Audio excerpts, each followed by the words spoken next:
안녕하십니까. 회복적 운동의 김수범입니다. 이번 시간은 우리가 라운드 숄더 첫 번째 챕터를 출발하면서 제가 강조했던 세 가지의 워딩이 있었습니다. 그게 뭐였죠? 시상면, 이마면, 가로면이었죠. 오늘은 시상면과 이마면, 가로면에 대한 중요성에 대해서 라운드 숄더에 관련된 기준의 근육들을 가지고 제가 한번 좀 표현해 보려고 하거든요. 라운드 숄더에서 클래비클이라는 뼈가 앞으로 내림하게 되고 올림하게 되는 과정에서 승모근이라고 하는 트라페지우스의 근육 하나만 놓고 보더라도 분명히 어퍼 쪽은 엘리베이션 되니까 짧아지는 개념이 생길 것이다. 미드와 로어 쪽에 대한 개념은 랭스닝, 좀 길어지는 관련된 기준의 방향을 가져갈 것이다 라고 표현을 하면서 언급을 드렸습니다. 그러다가 다섯 번째 챕터에서 근육의 상호작용편에 관련된 부분들을 설명드리면서 트라페지우스를 기준으로 다른 근육들하고의 관계적인 부분들, 즉 릴리티브 모션이라고 하는 상대적인 움직임에 대한 개념들을 가지고 다른 근육들과 함께 언급을 드렸거든요. 근데 그때 언급드렸던 챕터 세 번째를 보시게 되면 상부 승모근과 견갑거근이라고 하는 녀석이 나오는데, 이 상부 승모근과 견갑거근에 관련된 기준이 뒤에서 바라보는 입장에서 제가 표현드렸던 슬라이드가 있을 거예요. 그게 아마 이마면 기준에서 뒤쪽에서 승모근이 올라갈 때 클래비클이 올라간다. 그러니 당연히 스카폴라도 엘리베이션 될 때 견갑거근이 짧아지는 힘 발생을 하는 과정에서 당연히 문제가 생길 수 있다. 쇼트닝이 생길 수 있다. 그러니까 시작은 클래비클에서 만들었던 어퍼 트라페지우스가 엘리베이션을 시킴으로 인해서 결국 레베이터 스카폴라라고 하는 어깨 올림근, 그 다음에 견갑거근에 대한 부분들의 쇼트닝이 일어났으니 견갑거근만 푸는 거는 중요한 게 아니다. 근본적인 원인을 해결해 줘야 견갑거근이 2차적으로 쇼트닝 되는 관리들을 해나갈 수 있는 방향성이 있다라고 설명을 드렸어요. 자, 그러면 이번에는 이거 면을 조금 다르게 바꿔볼 거예요. 제가 앞서 표현드린 면이 어떤 면이었죠? 이마면이었죠. 이마면이라고 하는 건 앞, 뒷면을 나눈 면에 대한 개념인 거죠. 자, 시상면은 좌우면에 대한 부분을 나눈 면인 거죠. 자, 가로면은 위아래를 기준으로 나눈 면을 얘기하는 거죠. 자, 이 어퍼 트라페지우스와 레베이터 스카폴라라고 하는 견갑거근에 대한 부분들을 이마면 입장에서는 이거 올림 기능 맞아요. 맞는데 가로면 입장에서는 돌림 기능이 나오는 거거든요. 그러니까 만약에 선생님들한테 어떤 고객이 찾아왔어요. 그때 선생님 저 목이 잘 안 들어가요 라고 하면 그때 그 방향에 대해서 내가 이제부터 어떻게 관리할 거냐를 볼 수 있는 관점이 형성이 된다는 거예요. 그래서 제가 시상면, 이마면, 가로면에 대해서 선생님들한테 굉장히 중요하다고 강조했던 이유가 결국은 시상면으로 해석할 수 있는 기준과 이마면으로 해석할 수 있는 기준과 가로면으로 해석할 수 있는 기준이 다 다른 퍼스펙티브라고 하는 관점을 제공하고 있거든요. 우리가 시각을 바라보는 기준은 사실은 명확하지 않습니다. 선생님들이 거울을 보고 비춰지는 자세를 보는 것과 실제 눈으로 보는 것과 그리고 옆에서 보는 것과 앞에서 보는 것과 뒤에서 보는 것과 위에서 보는 관점이 다 다를 수밖에 없어요. 그래서 하나의 시각에 대한 기준을 갖고 신뢰를 하는 것보다는 다양한 각도에서 인지된 시각 정보에 대한 취합을 통해서 합리적으로 이해하기 위해서 이런 시각 정보에 대한 변화를 두는 거거든요. 그러면 우리가 이런 것도 생각해 볼 수 있어요. 내가 고객을 바라볼 때 뒤에서 자, 하나, 둘, 셋, 넷, 다섯, 세상 이거보다 한심한 트레이너가 없는 거예요. 아니, 옆에서 숫자 세주려고 트레이너가 있는 게 아니잖아요. 내 고객이 운동을 하는 과정에서 관절을 하나를 쓰던 10개를 쓰던 그 관절들이 정상적으로 잘 움직이고 있는지를 봐야 되는 거잖아요. 그게 뒤에서만 봐야 된다는 얘기인가요? 이마면 뒤에서만? 앞에서도 봐야 되겠죠. 시상면은 오른쪽 왼쪽에서 다 봐줘야 되는 거죠. 가로면은 적어도 위에서 볼 수 있는 관점들의 기준은 갖고 있어야죠. 그러니까 트레이너가 고객을 지도하는 과정 안에 가만히 서 있다면 그 선생님한테는 PT 안 받는 게 답이에요. 왜? 나를 평가해줄 기준의 잣대 관점이 아예 없다라는 의미인 거거든요. 선생님들 이 시상면, 이마면, 가로면 그냥 면으로 대충 정해놓는 개념이 절대 아니에요. 이거 말고도 제공할 수 있는 관점의 파이는 굉장히 많아요. 얘가 갖고 있는 개념은 스펙트럼이 너무 크기 때문에 선생님들이 이 시상면, 이마면, 가로면 하나를 가지고 내 몸 안에다 다 쑤셔놓고 집어넣어 보면 굉장히 여러 가지의 관점들을 해석할 수 있다고요. 그 첫 번째 관점들을 제가 어퍼 트라페지우스라고 하는 상부 승모근과 견갑거근에 대한 방향성을 놓고 제가 뼈를 갖고 설명을 한번 드려볼게요. 자, 먼저 뼈를 보기 전에 선생님들이 지난 강의 때 봤던 이 개념을 한번 좀 살펴보게 되면 이거 이마면에서 본 거잖아요. 얘도 이마면이긴 하지만 약간 비스듬하게 세우는 것 뿐인 거죠. 분명히 어퍼 트라페지우스가 올라가는 힘의 방향의 기준에서 놓고 보면 클래비클이라고 하는 빗장뼈의 개념에서 올림이 일어나기 때문에 당연히 올림 기능만 놓고 보게 되면 AC 관절이라고 하는 에이크로미오 클래비큘러 조인트라고 하는 견쇄 관절 기준에서만 보면 빗장뼈와 스카플라, 어깨뼈가 연결하고 있기 때문에 빗장뼈가 올림한다는 건 얘도 당연히 올림한다라는 개념이 되는 거잖아요. 엘리베이션, 얘도 엘리베이션이 되잖아요.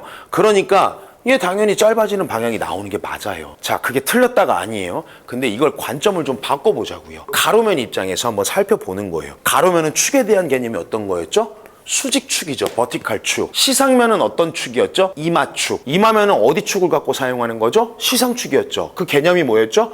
축에 대해서 90도의 방향에서 운동면이 일어난다라는 정의였잖아요. 자, 요 개념 잘 가지고 계시고 뼈를 가지고 좀 한번 설명을 드려볼게요. 자, 선생님들께서 뼈를 봐야 된다라고 제가 계속 강조하잖아요. 이게 어떤 분들은 좀 와닿지가 않으실 거예요. 그도 그럴 게 뼈를 뭐 봐본 적이 있어야지 와닿죠. 근데 선생님들 뼈 안 보시면 근육의 방향성이 보일 수가 없어요. 왜냐하면 저 시상면, 이마면, 가로면에 대한 기준이 결국에는 뼈를 기준으로 회전 운동의 축이 달라지는 개념이 여기서 나오는 거거든요. 자, 그래서 제가 이 개념을 아무것도 없으니까 뭐 이렇게 선으로 표현하기 뭐하니까 부착부에 대한 개념을 한번 가지고 선생님들한테 설명을 한번 드려볼게요. 테이블인데 이게 뭐 끈이 없어가지고 일단 해볼게요. 자, 상부 승모근과 관련된 오리진 인설션에 대한 개념을 살펴보면 분명히 뒤통수뼈, 옥스피탈, 수페리어 뉴칼라인이라 그랬잖아요. 그쵸? 그리고 클래비클, 요 가 쪽에 붙는다 그랬잖아요. 그리고 수페리어 파트 쪽에. 제가 선을 그냥 느낌상 한번 이렇게 연결을 해볼게요.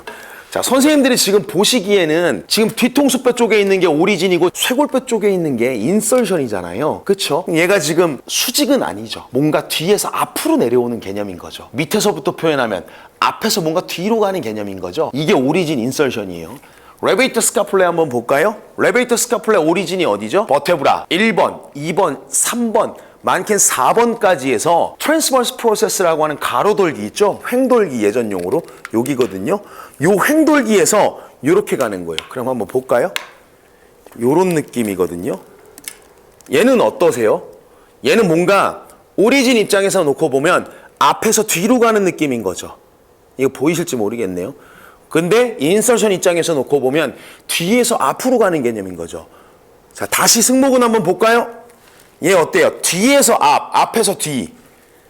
요거 뭔가 좀 구조상 표현해 보면 뭔가 X대칭 같은 느낌이 안 나나요? 선생님들께서 지금 시상면에서 보는 기준에서 놓고 본다면? 맞아요. 그러면 잘 보세요. 가로면이라고 했으니까 축이 어디 있는 거죠? 위에서 아래로 내려가는 수직축을, 버티칼 축을 갖고 있는 거죠. 어퍼 트라페디우스는 오리진 인설션 기준으로 어디에 붙어 있나요? 수페리어 뉴칼라인이라고 하는 후두골 항인데 상항선 쪽에 붙어 있기는 하나 내려오는 과정에서 뉴칼 리가먼트라고 하는 목덜미 인대하고 만나거든요. 그 인대하고 만나는 과정에서 얘가 앞에서 중심 뒤쪽으로 가게 돼요. 그러면 승모근 입장에서 한번 제가 고려해 볼게요. 자, 오른쪽 승모근이 짧아지면 이 대가리는 왼쪽으로 돌아갈까요? 오른쪽으로 돌아갈까요? 자, 오른쪽 우측 승모근에 대한 쇼트닝이 발생됐다고 가정해 보세요. 이때 얘가 짧아지는 힘 발생을 해버리게 되면 제 머리는 왼쪽으로 돌아갈까요? 오른쪽으로 돌아갈까요? 어려운 질문 아니죠. 두 번째, 레베이터 스카플라 입장에서는 인설션 위치가 고정된 상황에서 오리진을 당겨버리게 되면 이 머리는 오른쪽으로 돌아가려고 그럴까요? 왼쪽으로 돌아가려고 그럴까요? 자, 결과값부터 설명을 드리면 오른쪽 어퍼 트라페디우스라고 하는 상부 승모근에 대한 기준이 짧아져 버리는 상황이 생기면 이 머리에 관련된 기준의 가로 돌림에 대한 회전 운동은 오른쪽이에요. 왼쪽으로 돌림 운동을 하게 됩니다. 왜? 뉴칼 리가먼트에 대한 기준이 마치 스피노스 프로세스의 중심을 두고 어퍼 트라페디우스가 이렇게 연결하거든요. 그러니까 뒤에서 앞으로 당기는 거죠. 그런 얘가 당연히 이런 방향으로 회전 운동에 대한 힘을 발생시킬 수밖에 없겠죠. 자, 그럼 두 번째, 레베이터 스카플레 기준에서 살펴보면 지금 인설션에 대한 기준이 고정돼 있고 오리진 입장에서 놓고 보면 당겨지는 기준이라고 무빙을 한다 그랬잖아요.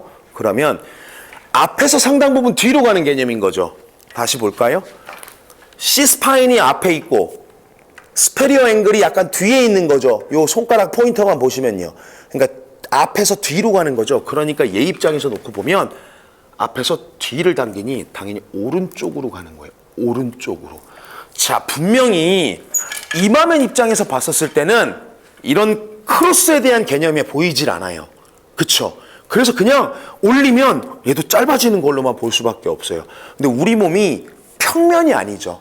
우리 몸이 평면이 아니에요. 3차원적인 구조를 갖고 있잖아요. 공간이라는 걸 갖고 있거든요. 그러다 보니 얘를 면을 돌려가지고 구조의 방향을 조금만 바꿔준다면 이제부터는 방향에 대한 기준들이 더 잘 보일 수밖에 없는 거예요. 그로 인해서 해석할 수 있는 기준의 파이가 달라지는 거예요. 자, 그러면 이걸 슬라이드를 보고 한 번 더 설명을 한번 해볼게요. 자, 이마면 기준에서 봤었을 때는 그냥 올림이었지만, 얘도 그냥 올림이었지만, 가로면의 입장으로 관점을 바꿔버리게 되면 얘기가 달라진다라는 거잖아요. 그 개념이 어떤 거죠? 이런 개념이에요. 이걸 제가 시상면에서 볼 수 있는 기준에서의 슬라이드의 룩기를 좀 땄거든요. 한번 잘 살펴보도록 할게요. 여기가 오리진이고 여기가 인설션입니다. 써볼까요? 오리진, 인설션이요. 방향 거볼게요. 뒤에서 앞으로 온다 그랬어요. 자, 여기가 오리진이고 여기가 인설션입니다. 이건 앞에서 뒤로 가는 개념인 거죠. 저 얼굴이 여기고 여기가 뒤쪽이니까 그 개념에서 똑같은 관점이잖아요. 자, 그러니까 견갑거근이라는 녀석을 승모근 쪽에다 좀 연결을 해보면 요런 방향이거든요. 분명히 얘가 지금 X축의 기준을 갖고 있는데 이 돌림운동에 대한 개념이 승모근이라고 하는 녀석이 쇼트닝, 짧아지거나 힘 발생을 하게 되면 오른쪽, 라이트, 우측 승모근에 대한 개념은 머리를, 헤드를 레프트, 왼쪽으로 돌린다. 그리고 견갑거근이라고 하는 레베이터 스카플레, 어깨 올림근에 대한 개념은 앞에서 뒤를 당기는 개념이니 머리를, 헤드를 라이트, 오른쪽으로 돌린다예요. 축돌림에 대한 개념이. 자, 그러면 이 내용을 제가 답으로 알려드렸잖아요. 그럼 선생님들이 이제 조금만 곱씹어 보시면 이 질문에 답을 할 수 있어요. 만약에 어떤 고객이 왔는데 선생님 저 오른쪽으로 머리가 잘 안 돌아가려고 할 때 원인이 많을 수 있어요. 근데 어퍼 트라페지우스와 레베이터 스카플라 입장에서 오른쪽과 왼쪽에 대한 기준들은 누구를 어떻게 관리하면 될까요? 반대로 내가 머리가 왼쪽이 전 잘 안 돌아가요 라고 고객이 물어본다면 이때 어퍼 트라페지우스와 레베이터 스카플라 기준에서만 관리 전략을 짠다면 오른쪽과 왼쪽에 대한 방향성은 어떤 근육이 될까요? 이거 한번 선생님들께서 고민을 하셔서 생각해보는 시간을 가져보셨으면 좋겠습니다. 답은 여기다 놨습니다. 이 정도도 고민 안 할 거면 그냥 고객 관리하지 마세요. 오늘 강의는 이걸로 마치고요. 다음 강의에서 찾아뵙고 인사드리도록 하겠습니다. 지금까지 해부학적 운동의 김수범이었습니다. 감사합니다.